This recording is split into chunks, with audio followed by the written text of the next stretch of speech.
Hey guys, how's everyone doing? This is Sir Jedi Sentinel, and welcome back to Sentinel Reviews. It's October, the spooky season, and I wanted to do something special for Halloween. So we are gonna do something a little different. Over Halloween, we will be visiting a new range that I don't believe I've reviewed before, the Big Finish Classics. The Big Finish Classics are Big Finish adaptations of classic works of literature. You know, they've done a couple of Shakespeare productions, King Lear and Hamlet. They've done The Wonderful Wizard of Oz. They've done The Phantom of the Opera, so on and so forth. Today, we will be beginning our look at the Dracula trilogy. Like I said, I just wanted to do something for October and for Halloween. And I kind of wanted to parse these out in a way that I could end on Halloween, so I'm filming these ahead of time too, which is why I'm telling you the schedule. So I am going to do these 10 days apart. So on October 10th is this review, Dracula. And then on October 20th will be the prequel, Dracula's Guest. And then we're going to add an extra day. So 11 days after that, on October 31st, Halloween, we will conclude with Dracula's War. So as I said today, we are looking at Dracula, based on the novel by Bram Stoker, adapted by Jonathan Barnes, directed by Scott Hancock, released in May of 2016. Dracula stars Mark Gatiss, Deirdre Mullins, and Joseph Kloska. I think I said that one right. As always, there is a blanket spoiler warning in place, especially because the book is hundreds of years old, so if you do not want to be spoiled, in the description box below is the link to Big Finish's website where you can purchase Dracula.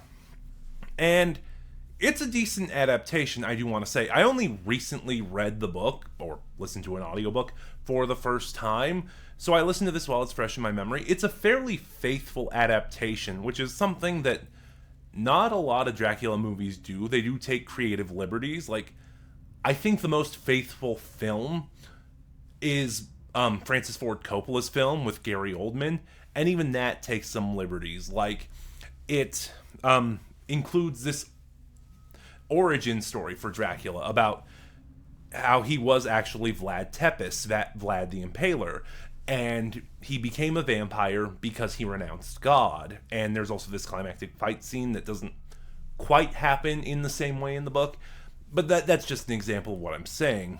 And I think that happens because, as they say in the behind the scenes, the book is a little unwieldy. If you've never read Dracula before and you only know him through pop culture, like you've seen movies and such, Dracula is not a narrative novel. It's an epistolary novel. I think I'm saying that right. So basically, it's not told narratively. It's not told in prose. It's put together from various accounts, like you have journal entries, letters exchanged between characters, newspaper articles. It's kind of done in a found footage sort of way, or a documentary sort of way almost. And as Jonathan Barnes kind of talked about in the behind the scenes, that made it a little difficult to adapt. So, again, it's fine. I would honestly say on a quality scale, I would put this adaptation at above average, but not really anything to write home about. And most of its strengths, I feel, are in comparing it to the other adaptations. For example, this book has all three suitors. You know, the female lead, Mina Harker, has a friend, Lucy Westenra, and in the early part of the novel, she gets proposed to by three different people, all friends. Dr. John Seward, Quincy Morris, and Arthur Holmwood. What I found is that some adaptations will cut one of the suitors, usually Quincy, or combine him with one of the others. But all three are here. All three are done really well. The performances are fine. There's a few I noticed because some just have more screen time than others. We'll talk about Mark Gatiss in a minute, because Mark Gatiss plays Dracula.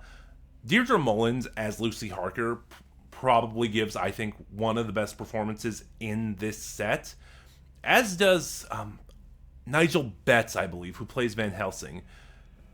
Nigel Betts as Van Helsing, Deirdre Mullins as Mina Harker, Joseph Kloska as Jonathan Harker is also really good.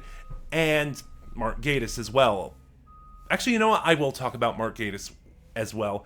It's very interesting, his take, because there's really two kinds of vampires that vampire fiction kind of does. There is the seductive vampire, or the charming vampire. You know, he appears very supernaturally handsome, very suave, very seductive, and, you know, because he's able to seduce his prey or put them under hypnosis.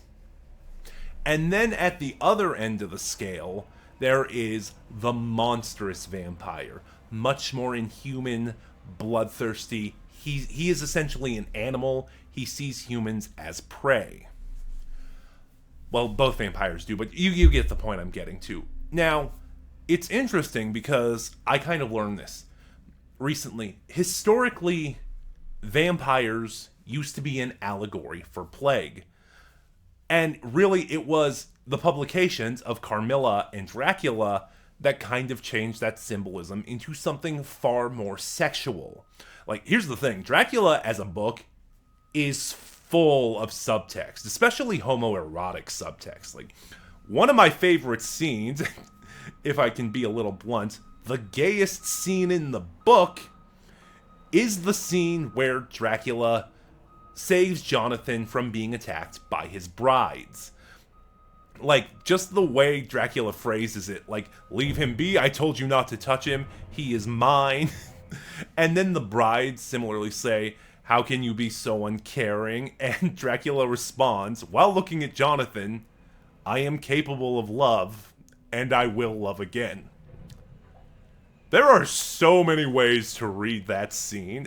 It's, like I said, it's why it's the reason it kind of stands out as one of my favorite scenes in the book.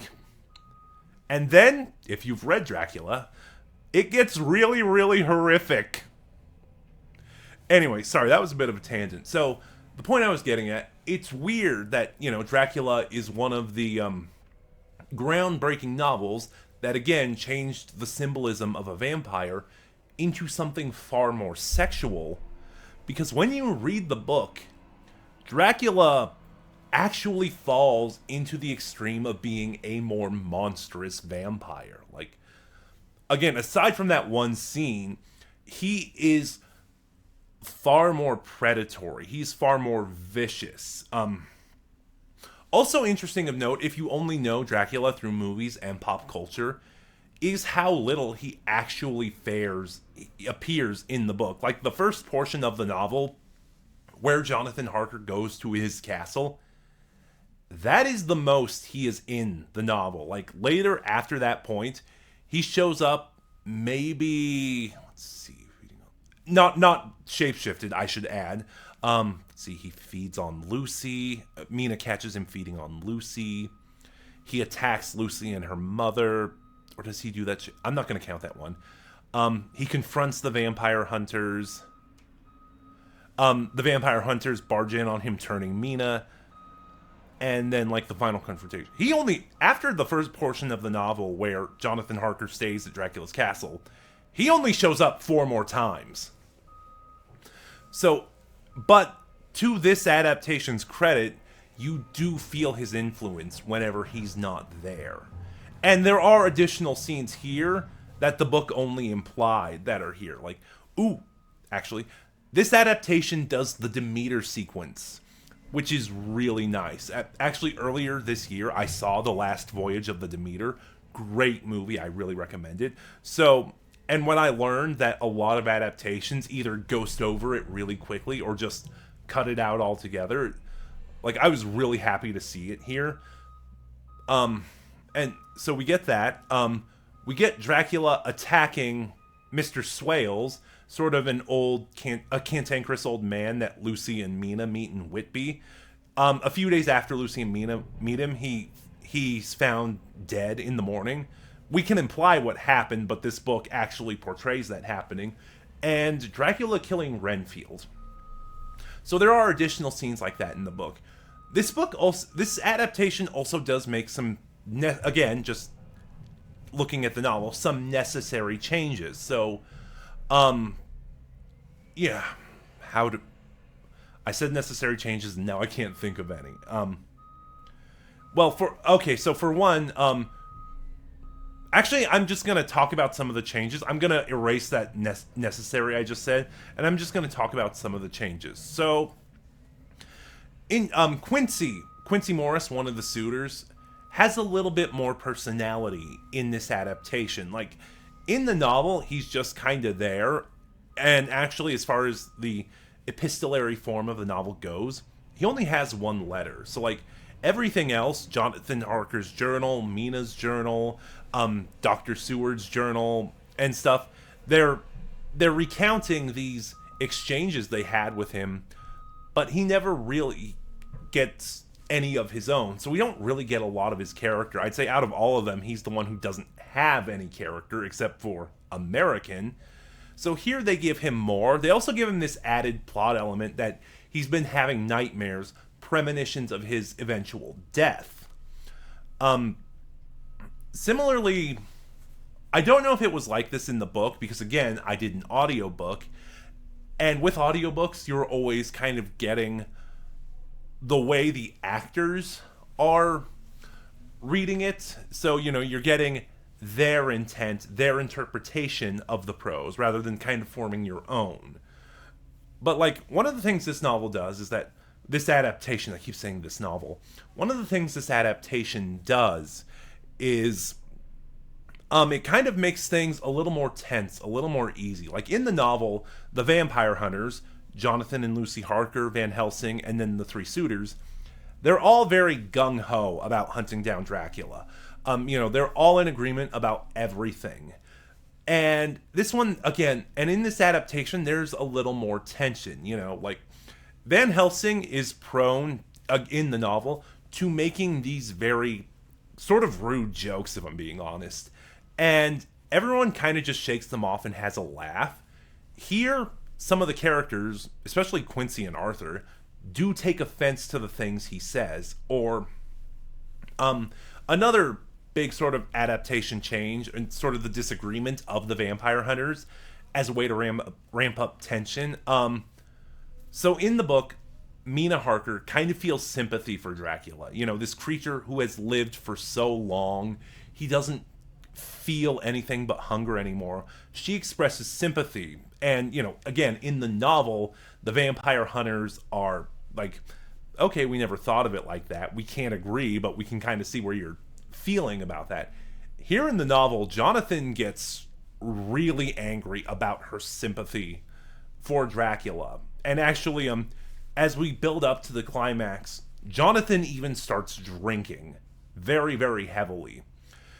Because in a way, too, I should say, even though the prequel and the sequel, Dracula's Guest and Dracula's War, came out several years later, it feels like they were always planning to do them, because as we get to the climax, this adaptation kind of starts to sequel bait. Like I just said, Jonathan starts drinking heavily, and he even says to Mina, when this is over, we need to have a serious talk. And at the end of the novel, it kind of ends where the book ended, with a time skip to the future. Jonathan and Mina have a son named in Quincy's honor. And their son starts having these nightmares about seeing Dracula. So this adaptation does sequel bait. Like, I get the impression they always knew, Big Finish always knew they were going to do Bram Stoker's short stories and adapt them. Again, because that's what Dracula's Guest and Dracula's War are based on. But I think they were kind of delayed in getting to them.